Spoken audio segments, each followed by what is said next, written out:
Welcome to the Aiki Dojo Podcast. I am David Ito, Chief Instructor of the Aikido Center of Los Angeles, and with me is... Bill D'Angelo. Well, today we got an interesting topic. So in the past, we addressed a question that was, what do you know now after 30 years that you wish you knew then? Which is, was an interesting topic. I thought it was a good podcast. This one that I'm thinking of is a little bit different. What is it that you or I have experienced unexpectedly between our 30 years, you're plus more than 30 years as a student and as the chief instructor? What experiences have you had along the way, could have been at any time during those 30 plus years, that you weren't planning for, you didn't expect, whether it's a physical change or a psychological change or spiritual change? What's happened to you or what's happened to us in that time frame that people might find interesting and say, because like we've talked about this, that when you train, you expect to get better technically as a martial artist. When you teach for a long, long time, you expect to develop and work on your teaching. What are the things that you don't necessarily have worked on that have gotten better or have been good? So one of the things I was been thinking about last night, I went to this student's wedding yesterday, and I was really surprised at how happy he was. Not because he shouldn't be happy or he shouldn't be happy. He's not a happy person, but not in the sense that about happiness. I didn't realize that people could be happy. Seems ridiculous. I am not a happy person. I'm not a fun person. I am not this person who just lets loose. Right. Get drunk, dance in the streets, have a great time. I am not that person. Right. I am all majime. Majime in Japanese means serious. I am serious all day long. All day long. And then so I don't understand, right? Furuya Sensei developed me to be a killing machine. Right. And then today you go, wait, now you gotta have fun. Right. And so today, I watched this video of Mike Tyson. I'm a student of war.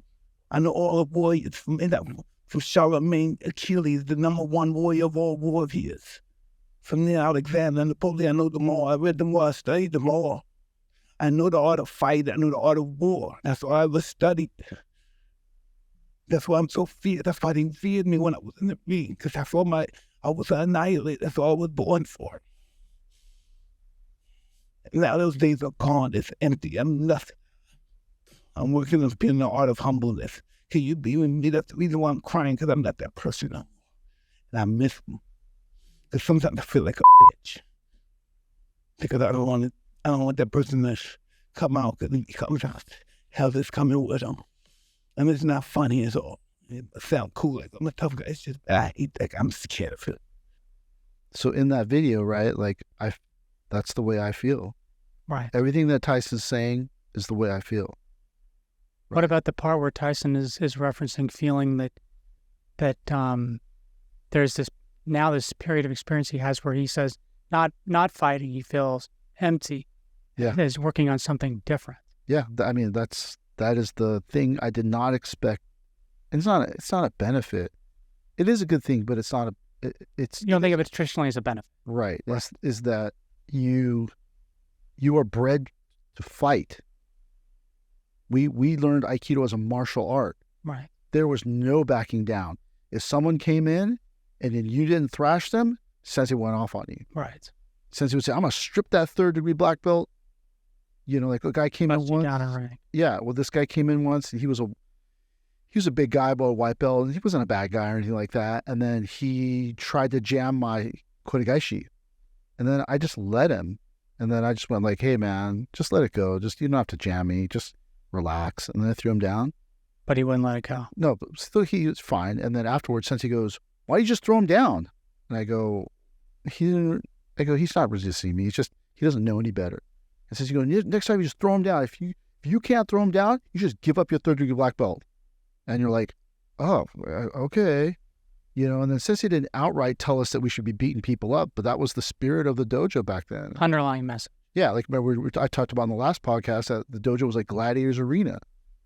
And so you you become bred to fight and resist. But then now that I'm getting older, and now that I'm the teacher, I'm not lauded for those things. Right. So then you do feel empty inside. You're like, wait, I'm supposed to be this fighter.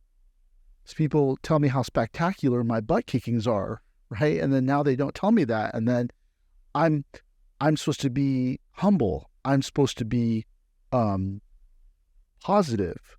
Has teaching for you been any kind of consolation? Consolation's a really rough word, but let's say a compensating factor for this change you feel as a martial artist? No, not really. To me, when Furuya Sensei first died, I thought this is so unfair. It's so unfair because Watanabe's gone and I have to become the teacher. Right. And I'm left stuck holding the entire bag where I got to fix all the problems of Furuya Sensei's death. I got to hold the dojo together. I got to do all these things. And you can no longer be a warrior. Right. You have to change your mentality a little bit. And I talked about this in another podcast where like you no longer can be the warrior. You have to be the teacher now. Right. And so when I was at this person's wedding last night, I mean, it seems ridiculous to say this, but like I was surprised that people can be happy. Right. That this person's a really great guy. His new wife is a super nice person. And they're totally happy. And they're having a great time. Everybody's having a great time. And I go, is that a thing? Yeah. It's tough. And so you think, no, aren't we supposed to destroy? Right.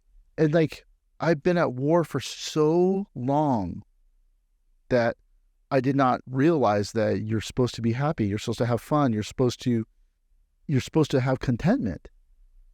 And that's why I taught that thing this morning about contentment and how to kind of find it in your body.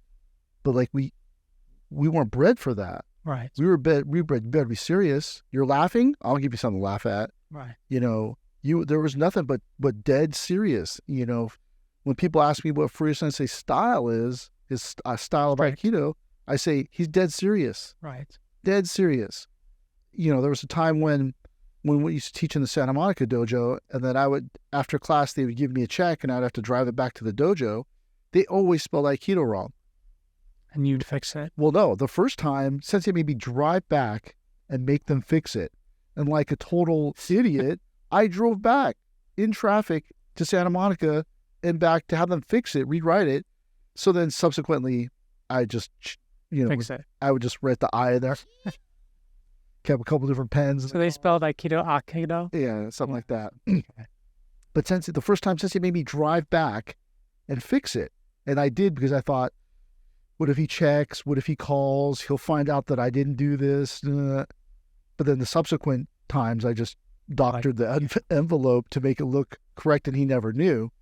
But like, he was serious. Yeah, he was very serious. Right? And so if Sensei's not happy, you have no right to be happy. That was the feeling. Sensei not having a good time, you shouldn't be having a good time. Sensei don't go on vacation, you don't go on vacation. What are you laughing at? I'll give you something to laugh at. And so being at this person's wedding, I was sitting there and I was struck by I had fun at my own wedding and I have gone to other weddings, but this is the first time I really sat there and I was like, wow, this person is really happy. Really, it seems like he's truly happy. And then I go, is that a thing? And you think, oh, and so as I was thinking about it, the thing I came up with is that at a certain point in your training, you have to think of it, you have to come in from the cold. You are no longer at war. Right. The battle is over. But when the battle is over, what does that mean? You just start being happy. Oh, I'm so happy now. No, I realize that everything in my life I look at as a fight or a battle. I'm being attacked or I have to attack. The person's cutting me off in traffic, I got to get them back. Right. This person's cutting me off, oh, they must want to fight. The person at the grocery store is taking too long, oh, she must want some. Oh, I'm not at war. Yeah. This is not a fight. It's okay if they take. And so, yeah, as was Tyson alluded to in that video, is that he has to learn the art of humbleness. Which is a different thing than... Well, he really has to learn the art of humanity. The person who cuts you off in traffic, if you think of it from the standpoint of war, you got to get them. They're doing it to you. It's personal. Got to get them. Back to... When you look at it from the standpoint of humanity, maybe that person is driving to see their mother before she dies. Right. Maybe you don't know what their suffering is. We don't know what their suffering is. Maybe the doctor said she's going to be gone in 5 minutes. You got to get here and you got to drive 100 and you got to cut a couple people off. So when you look at it from the standpoint of humanity, you go, yeah, you drive faster, cut me off. It's cool. Get there. Right. Do your thing. We're not at war. It's funny you say that because when I was thinking about this topic, the number one thing that came in my mind, it's similar to what you're saying, but not exact. So this is just when I wrote this down at the topic, I started asking myself introspectively, like, what's my answer to this? And it's not, I don't think it's as good as yours, but what I realized was you can't be violent all the time. Yeah, well, you can't be, and you're right. But the thing is that we were taught Aikido as a martial art. Yeah. We were taught to be serious. We were taught to be violent. And so Furuya Sensei dies. And we're left with that. And we're left with that. And there's no one to say, hey, guys, by the way, violence time is over. Yeah. I mean, I think everything you're saying really resonates with me because that was the one thing that I think I felt. And I don't know how to deal with it because, like you said, I don't have quite the background that you do, but I feel it very similarly. Like when I used to come to the dojo, when I was in the car on my way to the dojo, I was already feeling like the parasympathetic part of my nerve system get ready for battle in the car, maybe at my desk before I get in the car. Yeah. So by the time I'm walking through the garden and the water's dripping on me, I'm like, and there's an element of aggression, there's an element of fear, there's an element of confrontation. And I don't know when it stopped being like that all the time, but it definitely changed in the last 10 years that I don't have to be that way all the time. Well, but for one sense, it's not here anymore. And then when you're late, I don't say anything. When you do something, I don't really get as mad in the last 10 years. But the first 5 years, I got mad all the time. Right? But that's a thing, if you don't know any better. Right. Right? And so the benefit is that you learn to grow as a human being. Right? If you study martial arts and you learn to grow as a human being, right? Because martial arts is a self-development tool. Right. You get to this place where you realize you don't need to fight anybody anymore. It's not about fighting. Right. But that's hard because you've been taught all this time to fight. So let me ask you a question. So today's class, you did a couple things you don't normally do. Not that people will know because we don't have the class on tape, but one of the things you did, which you do rarely, but you do it, is you try to really explain the mental state, how their mind-body connection works during the warm-up, which I think a lot of people just think of the warm-up as I got to get through it to get to my training. It was interesting, you broke it down, and then during the class, you broke it down verbally in ways that you normally don't. And I thought that was really interesting, especially given what you're talking about, because I think maybe you're trying to develop the students, all of us, to a different level. Well, I mean, the thing that you're talking about is this idea of contentment, right? Because as my commute is an hour. So when I was driving in at 5 a.m, I was thinking when I was thinking about this person's wedding, I was like, happiness is on one side, sadness is on the other. Right. And those are just feelings. But the state of being that we're trying to cultivate in Aikido training or all martial arts training is contentment. Right. Right. This idea of contentment is that I no longer need to destroy you. Right. I am content with this moment. This symbol says ware tada taru wo shiru, which means I only seek to know contentment.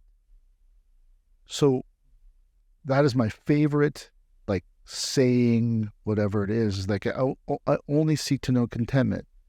But only this morning or last night when I was at this thing did I realize, oh, that's what the martial arts is trying to teach you. This thing where people are all dancing. Some of them are dancing well and some of them not dancing so well. They're having a great time. Right. They're lost in the moment. To be lost in this moment is on a certain level is contentment, right? Because you are not affected by the past or the future. Happiness and sadness, right? This idea that those are feelings, they're not state of beings. Contentment is a state of being, right? That you're sitting there with no one to fight. So because there's no one to fight, then you have no purpose. That's why Tyson's saying, I feel empty inside. Right. I feel like Right, I understand. Right? Because he no longer has a purpose. Which is crazy for him to say, because I know both of us have seen this clip he did about 3 to 6 months ago where some other martial artist was asking Tyson to help him like in changing vertical spacing and like coming in and doing combinations. And Tyson gears up, and this is this year, so he's like in his 50s. The dude was monstrous. I mean, he was like, you watch that, now, yeah, of course, like if fighting against someone who's 20, the reflexes have slowed down.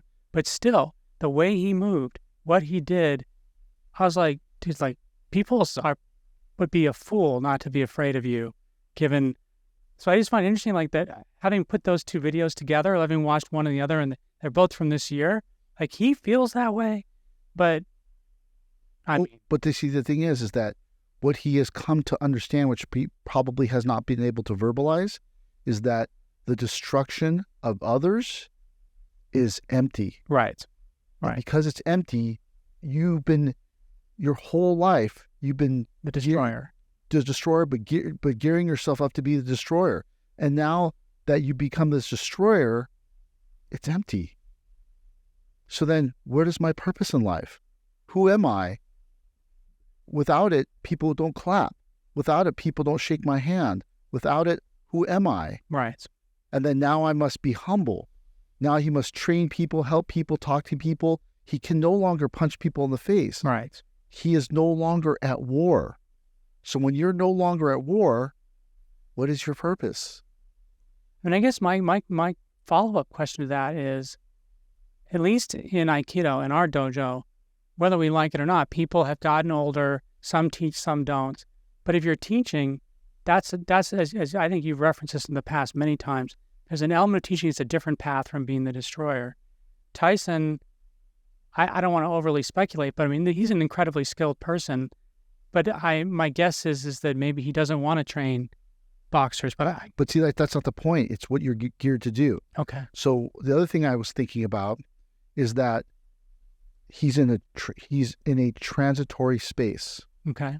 So when you go to this thing, what are the careers that people, like if you look at martial arts movies, what does the old master become?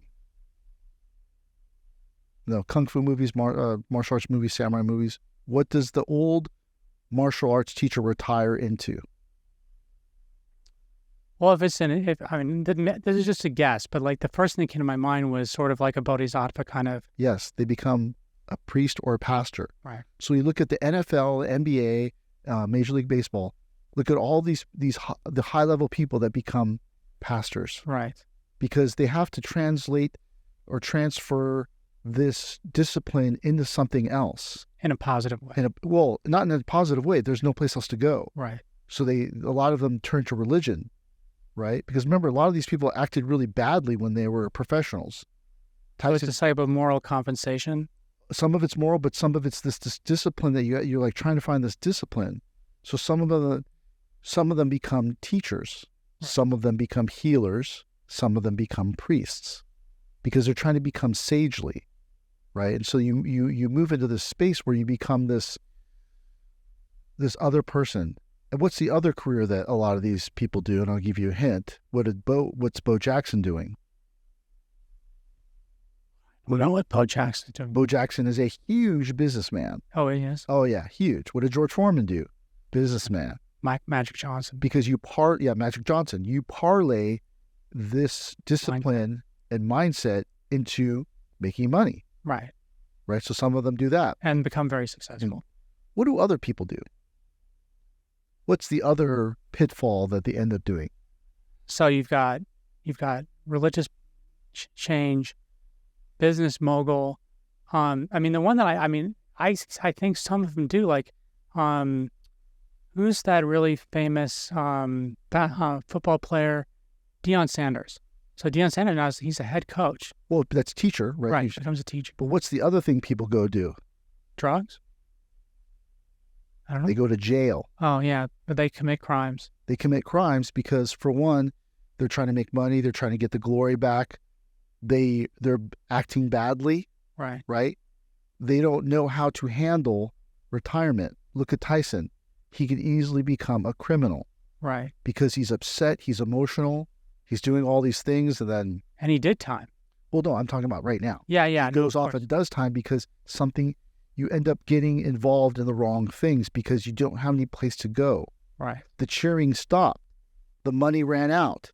How do I get money? How do I get fans? How do I get the thrill again? Right. Too. That's how the thrill.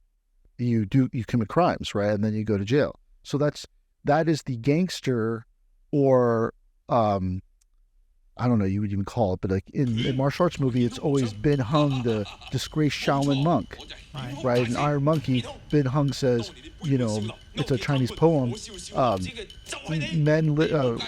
birds live for food, man lives for wealth. So how can I, continue to do this? So he supposedly betrays the Shaolin temple, and it's overrun by the White Lotus Society, and then they kill all the Shaolin monks, But that's that thing. Look at all these martial arts movies where the head student becomes the bad guy, and then the new head student has to fight him and win, and all this type of stuff. It's the archetype of the gangster, right? Sonny Chiba, Street Fighter. I can see you. Good. My name is Din Sao. Din Sao is a Hong Kong cutthroat. And then or they become a warlord, right? Because they need to command people. They need to be this person. So you could parlay this thing into becoming anything you want. But what we're talking about in this sense is that Mike Tyson is in this transitory space where he is no longer needed, wanted, lauded, or can create any accolades from being a warrior. So then where do you go? He becomes a doctor, he becomes a lawyer, Mike Tyson, the 55-year-old lawyer, arguing your DUI case in court? No, you can't do that. One of the things I do think is really interesting about Mike Tyson, because I've watched a bunch of interviews with him and him training a little bit. He definitely seems like he's evolved. Oh, no, he definitely is. I'm not saying that he's where he's gone, but it definitely, like, listening to him talk now, he does seem like he's had a lot of opportunity to be in perspective, because he's, even just the fact that he's talking about his experiences is a totally different experience for us of Tyson from 30 years ago. But see, that's your inexperience or your lack of understanding of Tyson. Like, I always knew that he's a student of the game. Supposedly, I'm not sure if this is true, but back in the day, supposedly he has the largest collection of boxing films. Yeah, I believe that. And that he can sit there and watch a old 1920s boxing footage and explain to you, this is the person, this is their record, this is their nickname. Yeah, he's very well read in that sense, right? So on a certain level, he is a warrior scholar. Right. And so because he's this warrior scholar, that's why he's suffering, because he now knows that there is something out there other than killing. Right. But what is it? Selling marijuana products? Empty. Doing all these things? Empty. And so, not that he's a great person or anything like that. We don't really know how he lives his day-to-day life, his day-to-day non-media life. But it's just something for us to really try to understand as a martial artist, that once the killing and beating people up is over, what do? How do you act? Oh, well, you got to be a teacher. Now I got to be a teacher? And then everyone just talks about how great of a teacher you are or not a great of a teacher you are or how good your philosophy is or how well-read you are. No one says, oh, but he kicks butt. Right. Or they go, oh, well, he's old now. No, I can still beat you up. And then you got to try to beat him up. And then you realize that is so empty. But because it's empty, you have to try to find something new to fill that void. But what do you find to fill that void? You can either go one of a few different ways. Business person, more sagely person, or criminal, follow the wrong path, warlord, criminal, gangster, because you don't know where to put your time and energy. Some people are lucky enough to have something in their back pocket to become a business person, a doctor, a lawyer, a school teacher, something like that. But some of these people, they're not lucky enough to have anything in their back pocket. One of the things that comes immediately to mind, only because I know a little bit about it, but I'm clearly not an expert in this, is that when Magic Johnson transitioned away from being a player, one of the greatest players of all time, he found himself a mentor in business with Michael Ovitz from CAA. And he basically said, I have the talent, I have the drive, but, I need some models for me to make that transition. I wouldn't know. He's like, I was a coachable player, championship player. But was it because he was smart about how to do training that he went out and found someone to help him transition from that from the mindset to something else? I wonder, because Magic Johnson he's a billionaire, he's an incredible investor. Seems like he's a good person. But I know from his story that he specifically sought out, including not just Michael Ovitz, but Jerry Buss, Right. Worked with him. But that's the thing, is that some people are lucky enough or have the opportunity. Right. Some people aren't lucky enough and don't have the opportunity, and the only person they meet is some of those guys from back in the day. Right. And they say, hey, man, you want to make some quick money? Let's do this healthcare scam, right? And then you do something, and then next thing you know, you're getting picked off, and then how did I get here, right? So that's the thing, some people are lucky enough to have something in their back pocket, right, when they retire from professional sports, martial arts, Aikido, whatever it is, that they can parlay that discipline. Some people are not lucky. In Tyson's case, he's in a transitional space, so he sits there and he thinks, but because just a year ago he fought Roy Jones Jr., right, and won. Yeah. But then I saw some interview with him, which he said that it was horrible. Really? Because all the things that he had forgotten about how much he hated fighting came back. Yeah. Yeah. And then so he's now stepping away from that 100% because he said, just made me a horrible person. You don't want to be around me. Interesting. Right. And so that's what he said at the end of that thing. He's like, if I let that thing out, all hell breaks loose, something like that. Right. Mm-hmm. But that's that thing. When you leave it behind, there has to be something that replaces that. There has to be a purpose. So do you think in the traditional Aikido personal trajectory, you start as a student, you're a student for a long time, maybe you teach, maybe you become you're the head instructor, chief instructor. Have you found that the teaching is a compensating factor for? No. No, it makes it worse. Really? Why does it make it worse? It makes it worse because now everything is on the line. I lose my temper, everyone goes, oh, see, he's not a developed person. He's just this barbarian from those old days. So one time, after Free Sensei died, I told this student who's a chief instructor from another dojo, who supposedly is this high-ranking karate person, but also an Aikido teacher, I said, you move in like that, you're going to get kicked in the nuts. And then we're working together. You can't move like that, you're going to get kicked in the nuts. Third time, I just kicked him in the nuts. Right. And then what happens? He makes up this story that he got injured and all this stuff, and then he tells everybody, I got injured, all these things. He kicked me in the nuts. And I want to say, man, aren't you 6 dan in karate? How did that happen? If you're 6 dan, okay, whatever. But he tells everybody, oh, David, you kicked me in the nuts. And then everyone goes, oh my God, David's so horrible. What a mean person. He's not a teacher. He's nothing like Furuya Sensei. But then so stuff like that, where it makes it really hard because you're like, I wasn't taught to be the teacher. I wasn't bred to be the teacher. I wasn't developed to be the teacher. Assume it. I assumed that role because Watanabe Sensei was gone. Right. There was no one to do it. Yeah, there was no one to do it. So I wasn't developed. Sensei didn't say, when you get upset, don't kick people in the nuts. I go, well, when I get upset, I kick people in the nuts. So, it's like, it made it harder because now everyone wants to know how developed I am, how much of a good person I am, how happy I am, how content I am, how mindful I am. And then I'm like, I'm not mindful at all, man. So the discrepancy, you feel it. I feel it, but I don't know how. It took a long time, and even now, like I just realized people could be happy. I'm 52 years old. I've 52 years old. I'm married. I have kids, and I didn't realize people could be happy. And I was like, oh my God, people can be happy, right? But that's the thing. Like you really learn these lessons if you stay long enough. And if you really develop yourself, you learn these lessons. Right. Not Not everyone learns these lessons. Some people just quit. Right. They go, well, I did it for 10 years. I didn't like it. My teacher died. I quit. Oh, not everybody becomes a teacher. Some people just become instructors. Hey, move your foot here.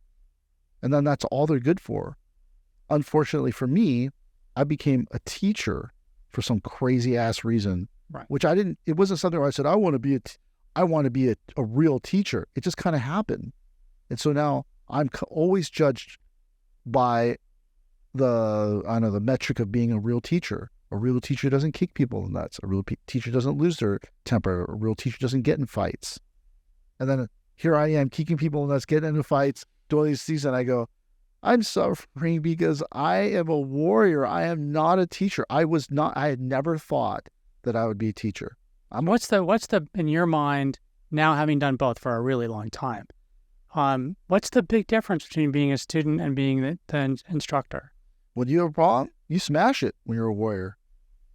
Every problem, Very simple. every problem you have, you only have a hammer is a solution. Right. You mouth off, I'm smashing you, right? Or getting smashed by you. As a teacher, I have to go, Bill, Don't do. please don't do that because I know. Okay, I know. Okay, go. Bill, stop yelling at me. Right. Bill, please stop yelling at me. Bill. See, I'm using my therapist voice. Right. Bill, Right. let's not do that.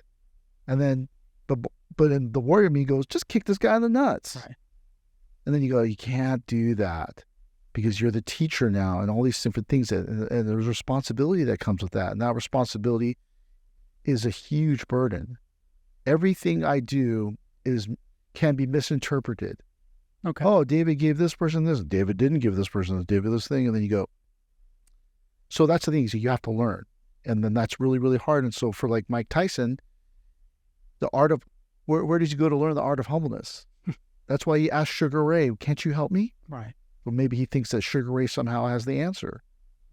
And it was interesting if you watch the video where on Hot Boxing with Mike Tyson and he interviews De La Hoya. De La Hoya shows off his man-made abs, that he has liposuction, cold liposuction done on his, Or whatever. yeah, on just his abs. So even though if you look at him from the side, it looks like he has a gut, but if you look at him from the front, he has abs because he can't leave it. Can't leave it behind. Can't leave. I got to have these muscles. I got to have this skill. I got to be able to kill people. The joke from the Hangover when Mike Tyson punches that dude, he still got it. So see how like Mike Tyson is, it's the shackles that he wears that people still want to know if he's got it. Right. No one's saying, oh man, what a great person Mike Tyson is. They go, didn't he bite a guy's ear off? Didn't he rape a woman? Well, yeah, he probably did all those things and more, the stuff he didn't get caught for. But today as a warrior, he's evolved. And as a martial artist, you have to evolve. I was telling one of the students yesterday, look, dude, you're this many years old, you got to leave fighting behind. Well, you're not at war. You're getting older. You have to learn to enjoy Aikido. Because the more you try to fight people on Aikido, the higher percentage of the time you're going to end up getting hurt. Right. And then you got to learn to let go of fighting. And that's basically, I'm just basically telling myself that. But that person, all they want to do is rough people up. All they want to do is win. But when you're trying to win, you're trying to rough people up, you're trying to get one up on people, you're a warrior. That's a warrior's mentality. Right. The teacher is trying to develop people, not trying to destroy people. And, you go, well, don't you destroy them to build them up? In the old days, yeah, but today you don't.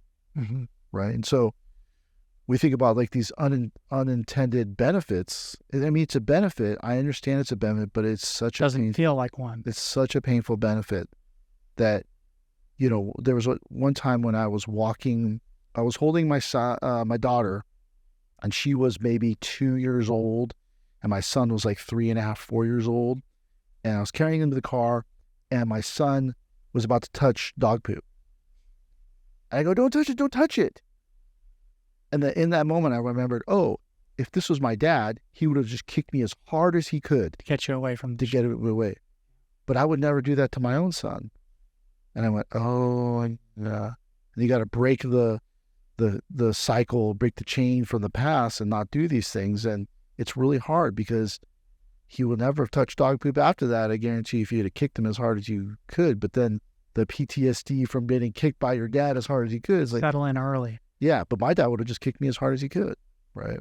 But that's that hard part, like, knowing what they know now, we don't do that to people. But my teacher didn't live long enough to guide me through this stage in life. Right. When I talk to people, I see other teachers, I go, oh, they're still in the fighting stage of Aikido. Some of the famous Aikido teachers died in the fighting stage, even though they were old.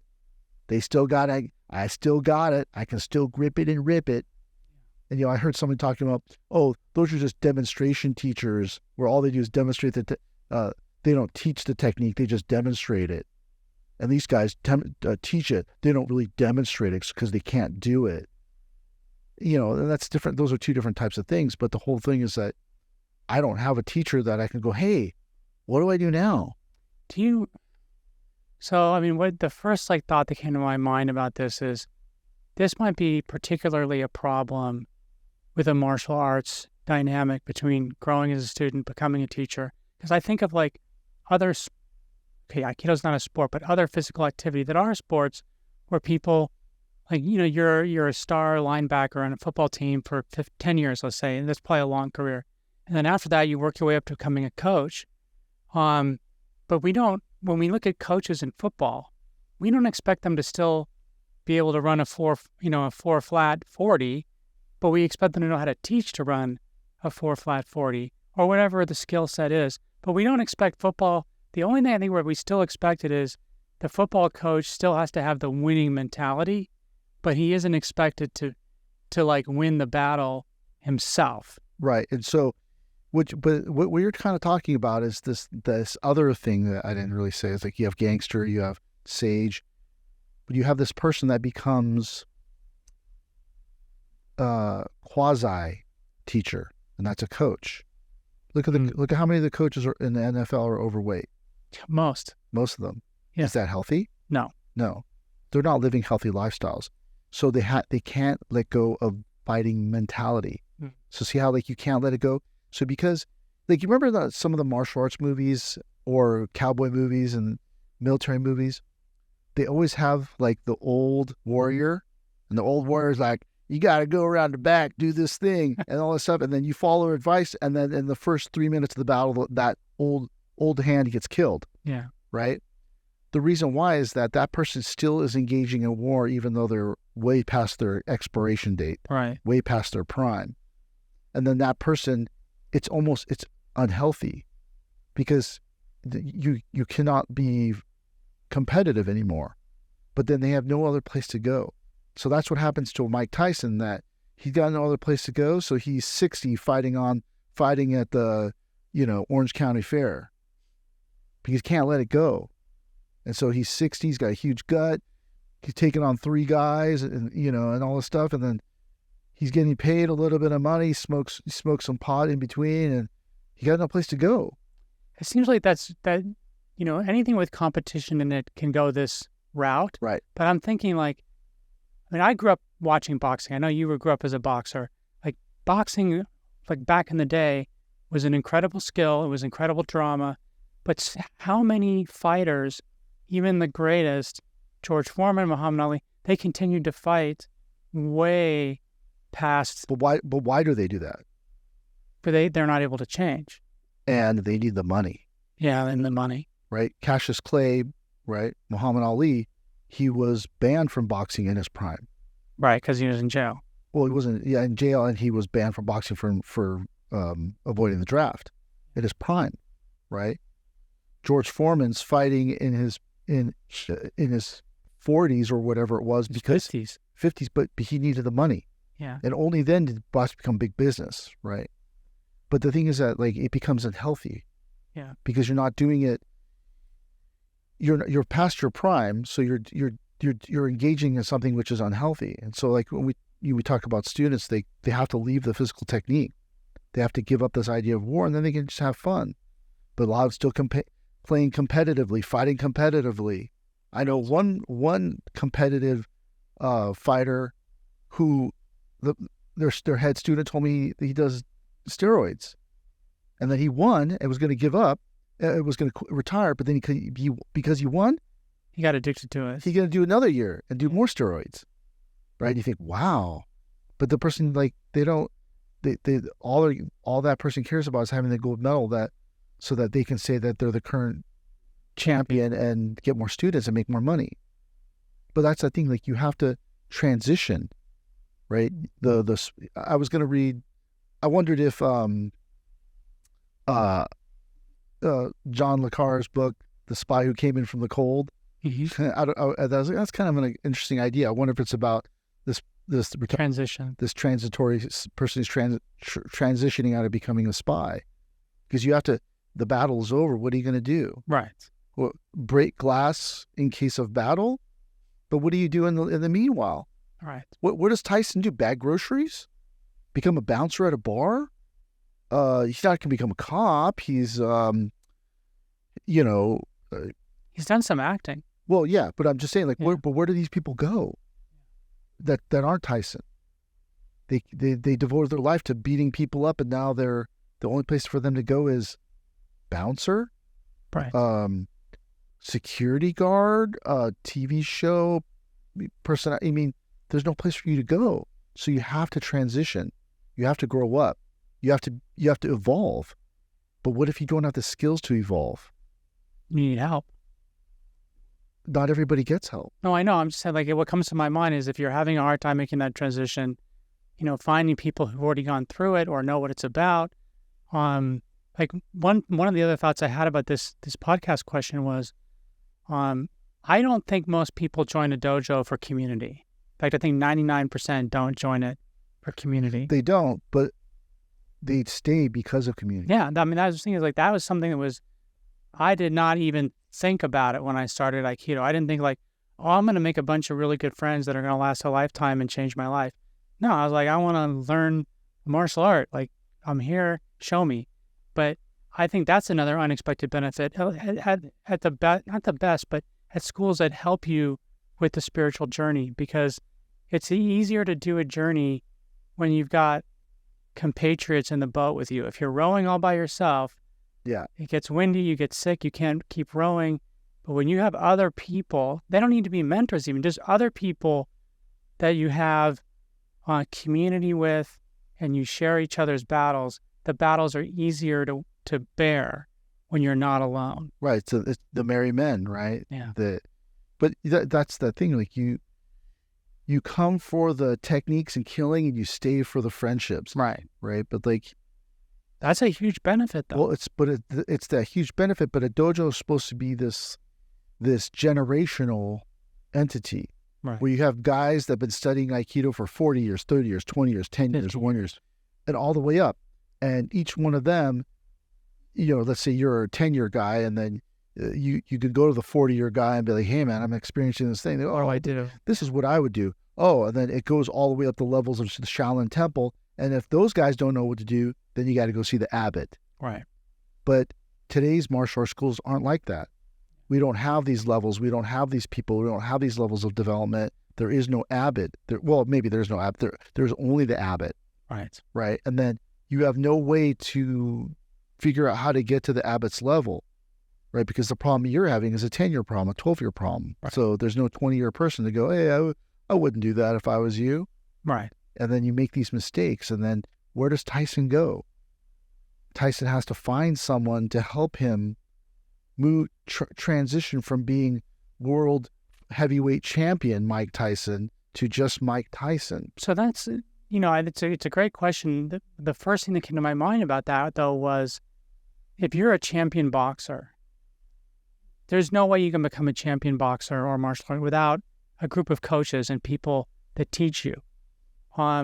Whereas I think like comparing it to a martial art, like the infrastructure of the martial art is that you have a large group of people that hopefully are at different, as you say, different stages of the experience. But I think it's hard because if you're someone like Tyson, like I'm thinking of like his trainer Customato, who was probably the greatest trainer of all time. Now that Tyson's our age, or we're all the same age, Cuss is dead. Right. Gone. And Tyson has burned the bridges with Teddy Atlas and Rooney.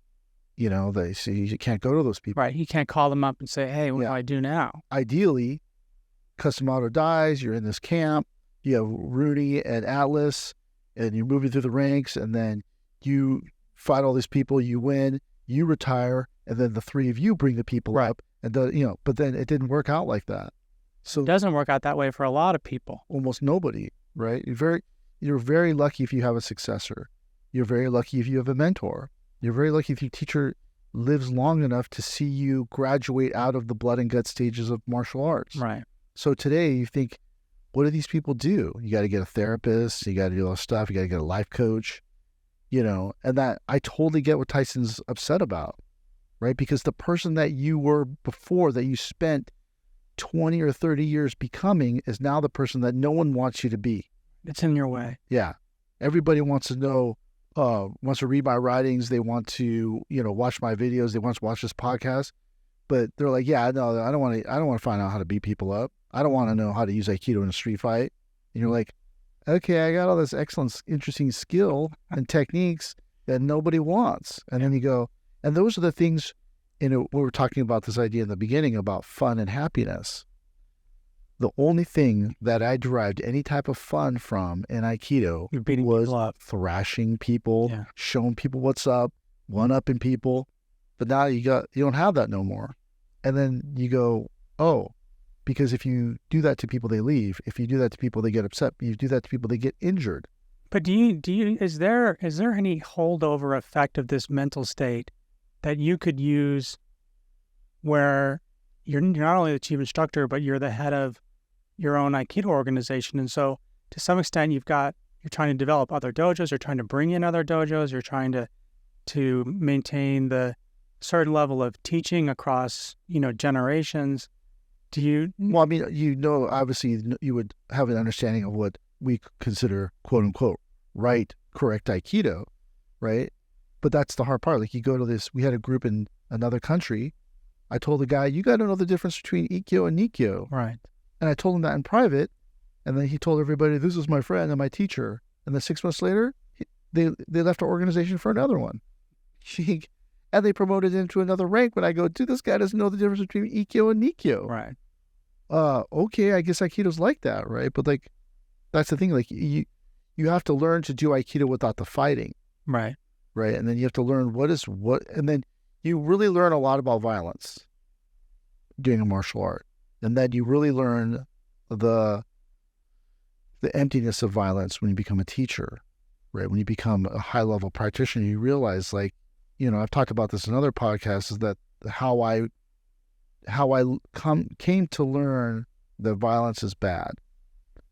And I think I've told you this one before, where when my son was born, and I was like, wow, what an incredible thing. And I would just die if anybody hurt him. Right. And I went, oh, everybody is somebody's baby. Right. Oh, right. So how can I trespass or hurt other people if we all share a common humanity? Common humanity, and everybody's somebody's baby. I can't do that to others. Oh, violence is wrong. And then that started me down this journey, right? Because since he had just died a couple of years before that, this journey of like, well, then wait, but I like beating people up. Right. I like roughing people up. I like starting crap. Like, oh, wait, what are you supposed to do now? Yeah. You're not supposed to jam people. You're not supposed to let them have it. You have to go, oh, yes, very good. The height, like that. Like, oh, and then who am I? But that's basically what Mike Tyson's talking about. Who am I then? If I don't hurt people and I don't beat people up, then who am I? Right? And then you have to say to yourself, do I want to be a teacher, a priest? I mean, I think of someone like Tyson.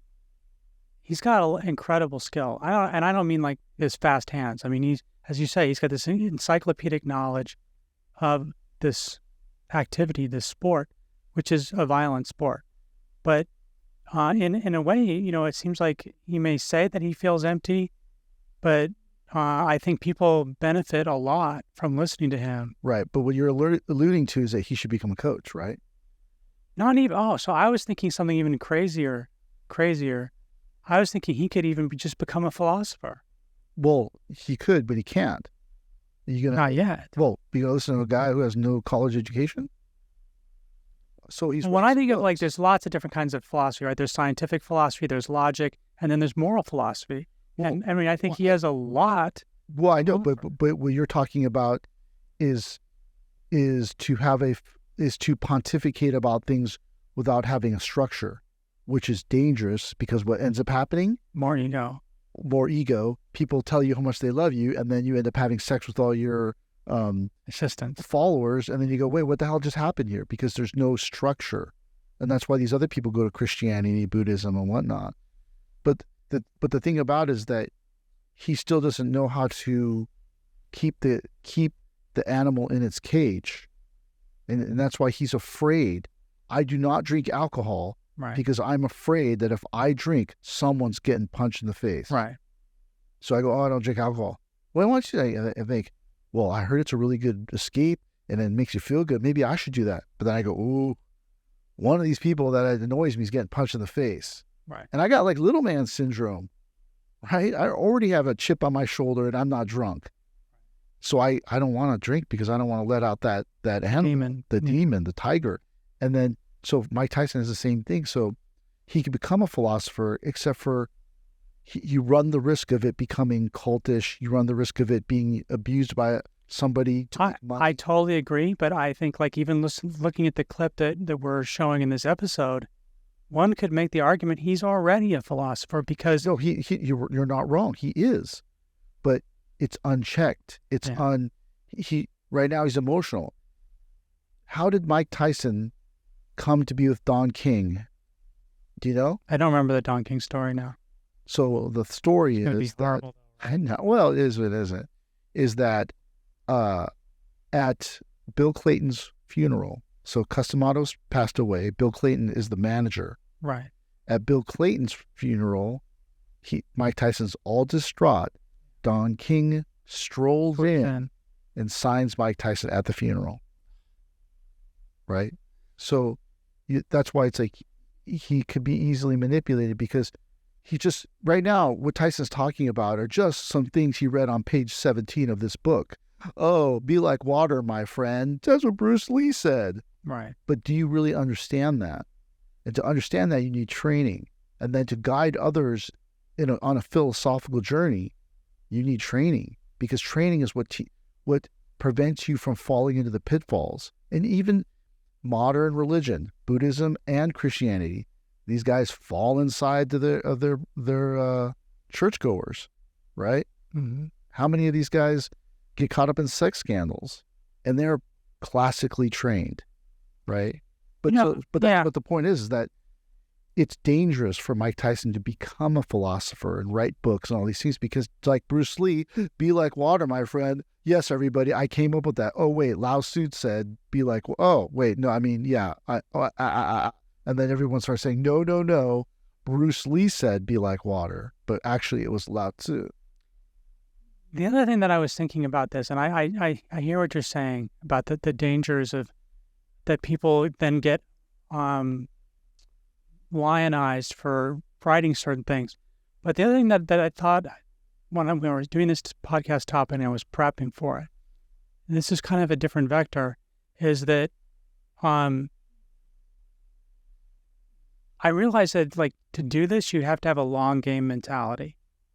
But is Mike Tyson the type of person who is good at long games? No, he's No, I'm just saying, like, in a martial arts experience, like, if you're going to stay around for a long time, you have to be in it, and you have to have a long-term mentality. But most people don't have that, because if they had a long-term mentality, they would realize that it takes too long and is not as beneficial in the long run. So it might as well just take up golf. Golf has a philosophical structure. It does. Right? And so I don't cheat. I don't use the hand wedge, right? And I don't cheat. So might as well just go do that. But that's the hard part, that not everybody goes on this journey. Only some people. There are teachers in this school. They're not on this journey. It is somehow my own journey that I have to live out, as with all people have their own journeys. But if we get back to the topic, which is this unintended benefit, the unintended benefit is that somehow it makes you a better person. Somehow you grow and learn and become a better person. Not just that you don't beat people up, or not just that you don't steal, but then you don't beat people up, right? And then you don't cheat on your taxes, you don't cheat on your spouse, you don't do all these things, because you realize, like, it doesn't enable you to follow the way when you act like that. When I beat people up, I cannot follow the way, right? And so you think, oh gosh, this is the unintended benefit. And it is a benefit. And don't get me wrong, it does help me, but it's painful. It's difficult. It's very difficult, because, man, I want to be a person with an attitude. The black belt comes into the dojo and you guys let that person slide. I go, I wouldn't have let him slide. I'd have murdered that dude. Then you go, no, you're the teacher, you can't do that. And you have to go, hey, how you doing, buddy? Come back anytime. And then my mind, I go, I wish someone else was the teacher. Then I'd have murdered that dude. But then you can't live your life like that. So that is the unintended benefit that I understand at this very moment. I mean, there are other things, I learned how to deal with problems. I learned how to, become more physically fit. I learned how to public speak. There's all these different things that write. I did not intend as a benefit. But the unintended benefit that I'm working on at this very second is this change. Yeah. Really coming in from the cold. Well, I think that's a good place to end. I think that's an excellent place to end. I'm not sure if we answered the question, but thank you for watching, and don't forget to like or subscribe to this podcast. Thank you very much. Thank you.